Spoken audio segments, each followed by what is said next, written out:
As speakers, we need to write for the ear. We need to design talks that are easy for listeners to understand, talks that lend themselves to good delivery. Now that's easier said than done. How do we actually write for the ear? Well, this video will explain how you can get better at public speaking simply by understanding first, how humans generate speech, and second, how listeners understand and process speech. These two things show us that what we often classify as dynamic speech delivery is usually just speech that's easy for listeners to understand. Let's get into this. First, how do we generate an utterance as a speaker? We do this all the time, every day, in all languages. So what's actually going on up in here? It's pretty complicated. At a basic level, we move through three stages: conceptualization, formulation, and articulation. So let's work our way through an example. So let's say you go and see a movie and you're talking to your friend about it, and your friend says, "Hey, what'd you think of the movie?" So they end their conversational turn and the spotlight shifts to you. So now you're gonna generate a statement. So how do we do that? How do we generate a statement? Well, we start with the first stage, conceptualization. This is just a very broad notion that we want to convey, okay? So the first thing you do is you select from a huge collection of possible words. So let's say you don't like the movie's twist ending. So that's going to make up the heart of your utterance. Now in your mind, you have the notion for endingness and you have the notion for evaluation-ness. And you can't use every single word that you know. An average literate person in English is probably going to have 50 to 100,000 words rolling around in their head. You need to pick the word that you want. So let's say that you thought the twist ending was dumb, okay? Well, that gives you a smaller range of choices. And then finally you settle on stupid. That's the word that you want to use to describe the ending. That fits. Okay, so we've got the concept for the utterance down. At that point, the phonetic information moves from the Wernicke's area to the Broca's area. Generally, the Broca's area is seen as in charge of organizing articulatory patterns. So that means we're in our second stage, formulation. So we don't just spit out individual words, right? Movie bad, ending stupid, right? We need syntax. In English, syntax determines meaning, right? The dog bit the man means something very different from the man bit the dog. So as you're formulating the statement, you're figuring out syntactic structure. You wouldn't say, stupid ending the was, right? You'd say the ending was stupid. Okay, so now we've got the words, they're in order, but we need prosody or prosody. Prosody is an incredibly important idea for public speaking. Prosody describes all the sound and timing things that we do with language. Pitch, loudness, pausing, that sort of stuff.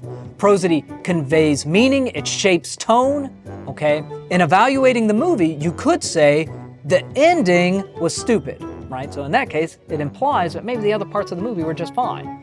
Or you could say, the ending was stupid, right? It's really not a very good ending. You have very strong feelings on this, okay? So conceptualization, formulation, and now the final stage, articulation. So the Broca's area sends all that information to our final stop in the brain, the motor cortex. So now we articulate. The cortex signals our lungs to push air, which moves across the vocal folds. You bend and shape the sounds in the pharyngeal space in the mouth cavity. The words are turned into sound. Bam, right? You've got yourself a statement, okay? So there's a lot going on when you decide to say something. Now, the actual process is much messier than what I just laid out. There are parallel tracks moving back and forth from conceptualization and formulation, feedback's happening at multiple stops, but you get the basic idea. That whole process happens almost instantly. As a human animal, you do that all the time, every day, with little or no conscious thought. Listeners are at a disadvantage. Listeners don't know what you're going to say. You only barely know what you're going to say. So now let's go ahead and shift to the listener. So what goes on when you're hearing something? Well, there's two big things, reception and decoding. So first, the listener must capture the sound waves in their ear, right? They have to receive that information, that's reception. Second, the information is sent to the brain's auditory cortex, and the listener needs to decode it. Now, decoding is tricky because the listener doesn't know exactly what you're going to say. Speech is pretty ambiguous. We only hear one word at a time. So we really don't know the full meaning of the statement until it's over. But of course, we don't do that. We don't listen to a full sentence, stop, decode it, and then start listening to the speaker again, right? We don't do that. Your brain switches between processing, decoding, and predicting. predicting. So for example, if as the speaker you said, the ending was, right, by hearing that, your friend's brain has already eliminated tons of potential content. Their brains are predicting what's going to come next. Our brains do this to make decoding smoother and faster. Pragmatically, the ending was leads to a limited set of next words. You're not going to say, the ending was hot dog, pumpkin pie, right? You're not going to do that.